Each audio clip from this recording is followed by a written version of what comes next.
웰컴.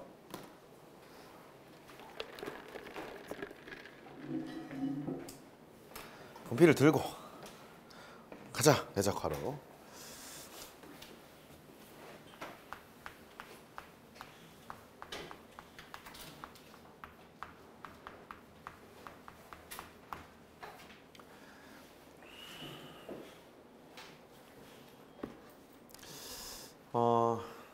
내적은요,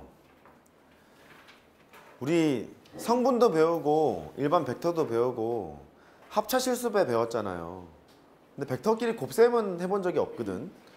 곱셈을 어떻게 해야 될까를 고민을 한 거예요. 보통 수체계를 정의할 때도 마찬가지고 지금처럼 벡터라는 새로운 개념을 정리할 때도 마찬가지인 게 뭐 교환법칙, 결합법칙, 잘은 못 들어봤겠습니다만 뭐 항등원, 역원 이런 것들을 다 정의하고 시작해야 되거든요.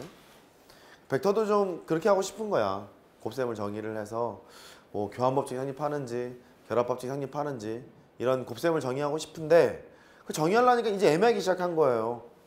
시점과 종점이 있는 두 벡터를 더하기 빼기 실수배까지는 내가 이제 해결이 됐는데 이 곱셈을 어떻게 해야지?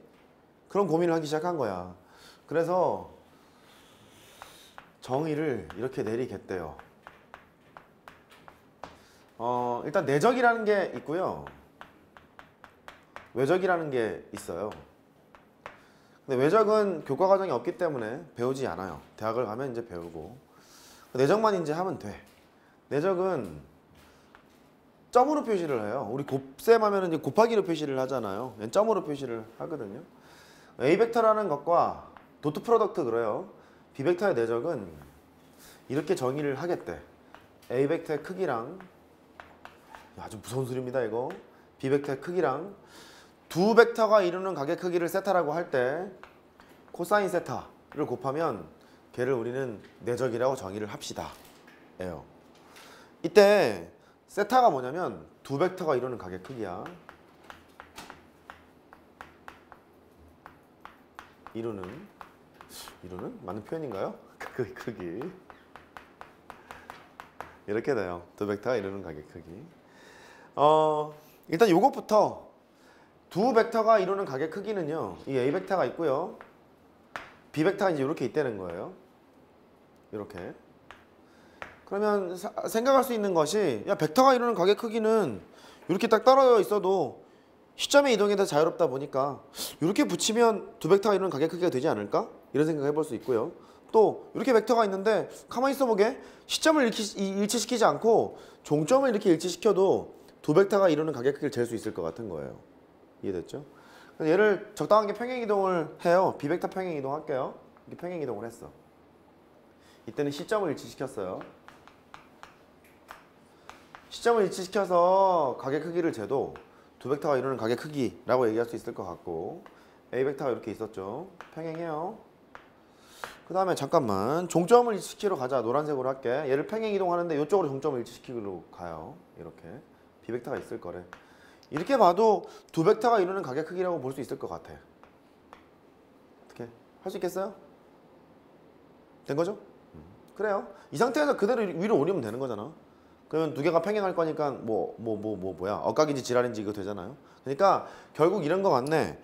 시점을 일치시키거나 종점을 일치시키게 되면 두 벡터가 이루는 각의 크기를 잴 수 있고, 내적의 정의는 도트 프로덕트, 점곱 이렇게 얘기하는 거죠. 프로덕트가 곱이라는 소리거든요. 그래서 A 벡터의 크기랑 B 벡터의 크기랑 코사인 세타를 곱한 것을 정의하고 싶대. 이렇게 정의를 내린 이유는 교환법칙, 결합법칙 등을 성립하게 만들려고 정의를 해놓은 거예요. 이걸 우리는 분석만 하면 되는데, 벡터는 크기도 있고 방향성도 가지고 있는 물리량이잖아요. 결과를 봤더니 크기, 숫자, 크기, 숫자, 코사인 값, 숫자야. 그러니까 오른쪽에 있는 것은 값이 나와요. 보통 스칼라 곱이라고 얘기하거든요. 스칼라 곱. 값이라는 소리야. 방향을 가지고 있지가 않아요. 그러지 않아요? 지금 다 크기니까요. 값만 나와요. 값만 나오게 되고, 두 번째로 여기를 보시면 다 절대값이야. 크기이기 때문에 여기는 양수거든요. 그러니까 내적의 부호 판단을 하려면 여기서 결판이 나요. 저기 코사인 세타. 저 새끼에서 결판이 납니다. 이 코사인 세타에서 야 부호가 결정이 나네. 부호를 결정을 한다. 즉 두 벡터가 이루고 있는 가게 크기를 통해서 부호가 결정이 되겠구나. 그렇게 생각하시면 되겠어요. 할 수 있겠어요? 그러면 이제 조금 곱씹어 보자. 두 번째, A 벡터랑 B 벡터 내적을 했어요. A 벡터의 크기 곱하기 B 벡터의 크기 곱하기 코사인 세타. 그러면 두 벡터가 이루고 있는 이 가게 크기를요, 굳이 둔각으로 표현할 필요가 있을까? 그 고민부터 생각을 해보자. 그러니까 A 벡터가 있고 B 벡터가 있는데 시점을 통일시켰다고 생각해요. 굳이 이걸 둔각으로 표현할 수가 있을까? 일단 둔각까지는 뭐 괜찮아, 그지? 120도 이런 건 된다. 근데 가만히 있어보자. 이렇게 하면 60도 이렇게 될 거 아니겠어? 근데 이게 벗어났대요. 이렇게 180도를 벗어났대요. 이 가게 크기를 잴 필요가 있을까? 굳이 그럴 필요는 없잖아, 그지? 그래서 둔각까지는 뭐 이해하겠는데 180도를 넘어가는 각은 굳이 따질 필요가 없을 것 같아요. 어차피 그놈이 그놈이니까. 이해되는 거지? 이런 거, 얘가 벡터가 이제 이렇게 있고요. 벡터가 이렇게 있다는 거야. 이거의 가게 크기를 이걸로 재지 이렇게 잴 필요가 있냐는 거예요. 그럴 필요 없잖아, 그지? 그래요. 그래서 세타라는 이 가게 크기는 0에서부터 180도 사이의 각으로 생각하면 될 것 같아. 약간 동의하세요? 그런 것 같죠? 그래, 안녕. 이렇게 됐어요. 첫 번째. 그러면 예각인 상황에서 어떻게 될까? A 벡터가 이렇게 있고 B 벡터가 이렇게 있대요. 잘 봐야 된다. 잘 봐야 돼. 그러면 요거 각의 크기가 90도보다 작은 각을 나타내고 있거든. 그러면 A 벡터랑 B 벡터를 내적을 하겠대요. A 벡터의 크기 곱하기 B 벡터의 크기. 어차피 너는 양수. 부호 판단은 두 벡터가 이루는 각의 크기를 세타라고 할 때 코사인 세타에서 부호 판단을 할 거예요. 이랬죠. 근데 여기 있는 각의 크기가 0에서부터 90도 사이라면 코사인 값은 항상 양수잖아. 양수일 거니까 아 너는 양수가 돼. 이런 거 알 수 있죠. 양수라는 소리고. 두 번째 90도 C가 90도 B 벡터가 있고 A 벡터가 있어요. 90도래. 이게 90도가 되면 A 벡터 내적 B 벡터를 하래요. 그러면 똑같지 뭐. A 벡터의 크기에다가 B 벡터의 크기 스칼라 곱이니까 실수값이 나와야 돼. 코사인 세타를 할 텐데 그게 90도라고 하면 이게 0으로 확 죽어버리잖아. 코사인 90이 0이잖아. 코사인 90이 0이니까 하나만 0이겠는 거야. 되죠? 그래서 A 벡터랑 B 벡터를 내적을 했어요. 그러면 아 너는 0이 나오겠구나. 그 소리야. 이게 그렇게 중요해. 두 벡터가 이루는 각의 크기가 90도. 그럼 내적이 제로. 두 벡터가 이루는 각의 크기가 90도. 내적이 제로. 꼭 기억합니다. 내적이 제로. 내적이 제로. 따라해봐. 내적이 제로. 내적이 제로. 90도. 오케이. 그거 기억합니다. 그 다음에 세 번째. 둔각일 때 180도 넘어가는 건 안 하기로 했으니까 180도 사이에 있는 90도보다는 크고 둔각일 때를 하러 가요. 여기를 A 벡터라고 하고 여기를 B 벡터라고 했어. 그러면 두 벡터가 이루는 각의 크기를 여기를 세타라고 제기로 이제 마음을 먹었거든. 그렇지? 그럼 이제 보자.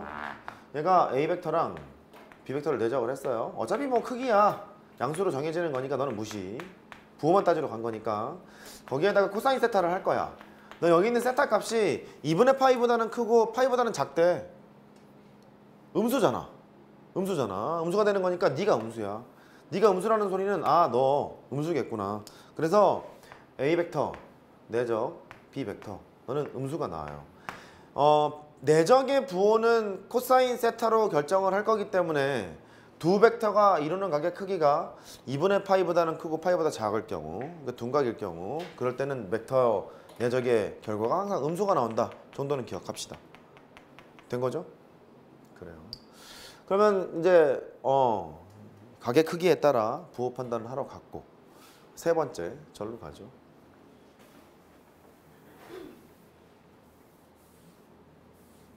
내가 어느 수준까지 올라갈지 몰라. 잘 봐. 마음에 들면 끝까지 가는 거고 마음에 안 들면 살살 하는 거고 해. 마음에 안 들어야 되는 거 아니야. 이거 의미 보자.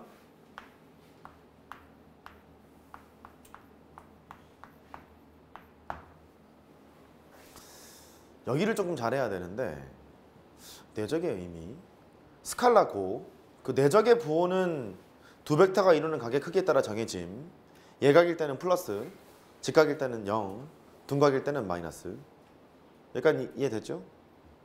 예각일 때를 보자. 이렇게 A 벡터가 있고 B 벡터가 이렇게 있대요. 지금 내가 A 벡터, B 벡터 이렇게 쓴 것은 위치 벡터로 표현했다는 소리예요. 시점을 O라고 잡고 여기를 A라고 잡았고 여기 B라고 잡았으면 OA 벡터를 A 벡터, OB 벡터를 B 벡터 그랬다는 거야. 그 내적을 다시 보자. A 벡터랑 여기 잘해야 돼. B 벡터를 내적을 했어요. 그러면 A 벡터의 크기 곱하기 B 벡터의 크기 곱하기 코사인 세타 이렇게 하러 갈 텐데 얘를요 조금 순서를 바꿀게. 어차피 스칼라 곱, 값의 곱이 있기 때문에 이렇게 순서를 바꿔 써도 괜찮잖아. 곱하기 B 벡터의 크기 이렇게 놔도 괜찮죠. 어차피 곱할 거니까요. 근데 얘를 한번 쳐다봐봐. A 벡터의 크기에다가 코사인 세타를 곱했댄다. 그러면 A 벡터가 이렇게 있지. 크기는 이만큼 정해졌을 거 아니야. 이만큼의 각의 크기를 세타라고 했어. 코사인 세타를 곱했다는 소리는 혹시 생각나는 거 있지 않아? 그쵸. 직각 삼각형 하나 만든 거지. 위에서 아래로 내렸겠죠? 내렸어요? 이거 혹시 우리 정사형이라고 부르지 않았니? 여기 있는 B 벡터가 있는 평면, B 벡터가 있는 곳을 스크린으로 본 거예요. A 벡터를 정사형을 때리면 파란색 벡터가 나오겠지? 근데 A 벡터의 크기에다가 코사인 세타를 곱하면 이놈의 크기가 나오잖아. 이놈의 크기가 나오잖아. 이 파란색의 크기가 A 벡터의 크기에다가 코사인 세타를 곱한 것이 될 것 같아. 그래서 너는 뭐냐면 정사형의 크기예요.